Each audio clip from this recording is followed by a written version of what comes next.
आते हैं बरकत लूट लाते लूट लाओ, जब बरकत आपके घर में आ जाएगी तो आपका भला हो जाएगा। अच्छा आप समझ लीजिए, हमारे गुरु महाराज ने कहा कि क्या नहीं करना है, थोड़ा इधर जानो, क्या करना है भी आपको बता दिया, और क्या नहीं करना है। कहा जटाजूट नहीं रखाना, यानी बाल तिलक चंदन टीका ये नहीं लगाना, बाबा जी ने मना किया। अगर आप लगा रहे हो तो लगाओ, हम आपको रोक नहीं रहे हैं, लेकिन इसके द्वारा आप सोचे कि हम भवसागर से पार हो जाएंगे। क्षमा करना भाई बहनों, ये नहीं होगा। बाबा जी ने ये बात कहा जटाजूट नहीं रखाना, तिलक चंदन नहीं लगाना, कपड़े नहीं लगाना और तन में भस्म नहीं लगाना, घर छोड़ करके जंगल झाड़ियों में नहीं जाना, बाल बच्चों के बीच में रहो, इसी में भजन कर लो। कहा हमारे गुरु महाराज ने 5 नाम 5 रूप स्थान बाजे बताया। कहा जो गुरु बताते हैं उस काम को कर दो।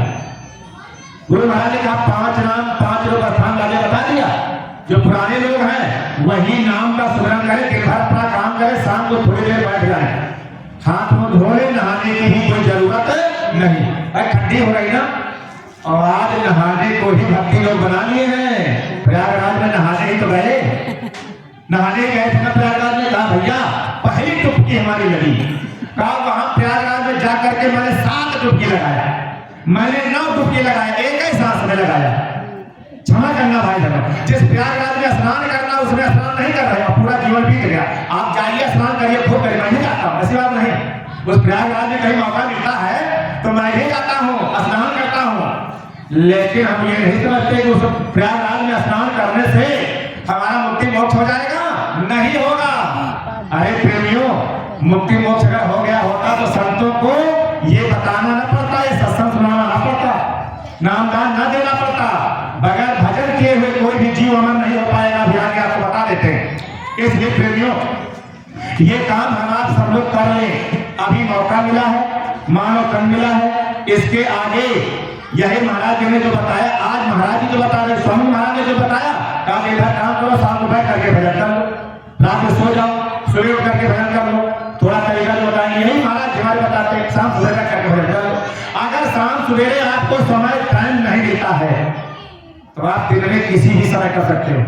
मान लिया आपको घर में समय नहीं मिलता है, आप खेत खलिहान दुकान दफ्तर जहां पर हो वहीं पर कर सकते हो। अगर कहीं आप यात्रा कर रहे हो, ट्रेन पर मान लिया 24 घंटे यात्रा करनी, तो ट्रेन पर बैठे ही तो हो, बैठे ही तो हो कि कहीं कोई काम कर रहे हो, ट्रेन पर आप बैठे हो, चुपचाप बैठे हो, आंख बंद कर लो और कपड़ा ढक लो और अंदर सुरन कर लो।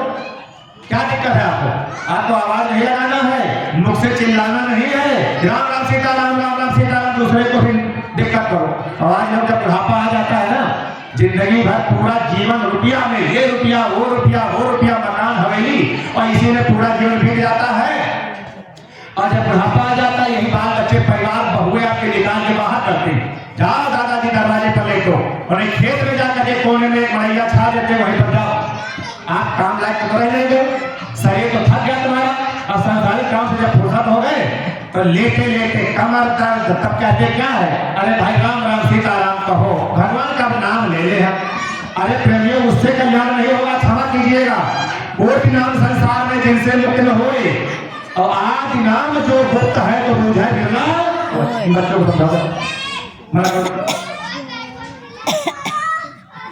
जय गुरुदेव।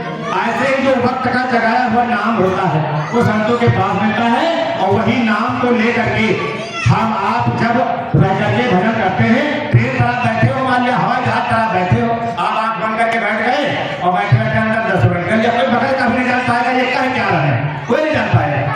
इसलिए प्रेमियों, ऐसा ही भजन होता है, बिन जिज्ञा बिन तालुए, अंतर सुरत लगाए और ऐसा जो सिमरन करे तो भाव सागर करे, और सागर से पार कब जाओगे, जब जीव नहीं चलनी चाहिए, तालवा नहीं हिलना चाहिए। जब आप मुझसे बोलोगे नहीं, अगर मुझसे बोल करके प्रभु भगवान ईश्वर गाड मिल गया होता तो कभी साहब को ये ना लिखना पड़ता, काकर पाथर जोड़ के मस्जिद दिया बनाए, काकर मुल्ला बांट दे, और क्या बहरा हुआ खुदा है। आप आवाज लगाते हो, क्या वो मालिक बहरा है? बाबा जी ने कहा अंदर जब चलोगे, अंदर पुकार करोगे, तब वो मालिक तुम्हारी पुकार को सुनेगा, और जब तक अंदर को नहीं पुकारोगे, अंदर नहीं चलोगे, तब तक वो मालिक तुम्हारी बात सुनने वाला नहीं है। आवाज लगाते रहो, देखो मुख से आवाज बाहर जब लगाते हैं तो आवाज संसार में चली जाती है, और जब जीवात्मा से पुकार लगाएंगे तो अंदर ही आवाज जाएगी तो मालिक अंदर मिलेगा।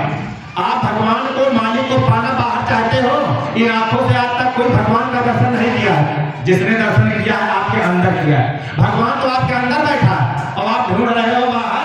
का नाभि कमल में है कस्तूरी, कैसे भ्रम छूटे पशु का, बिन सतगुरु ऐसे नर घूमे, जैसे मृग फिरे बनवा। कस्तूरी कुंडल है, यानी नाभि में, मृग की नाभि में कस्तूरी होगी, सुगंधार है, वो दौड़ता बाहर जाकर के, अब जहां जाएगा नाभि में कस्तूरी है तो साथ साथ जाएगी। अब वो सुगंधित हो गई, वो खोज रहा है केवल ये सुगंध आ कहां से रही। कभी इधर जाता, कभी उधर जाता, कभी उधर जाता, लेकिन सुगंध बराबर उसकी आ रही है। सुगंध आ कहां से रही है मालूम उसको नहीं, इसलिए कहा ऐसे न घूमे बिन सतगुरु। जब सतगुरु मिल जाएंगे, ऐसे सतगुरु मिलेंगे तो आपको बता देंगे कि भगवान तुम्हारे अंदर मिलेगा। लेकिन कैसे, कबीर साहब ने कहा उल्टा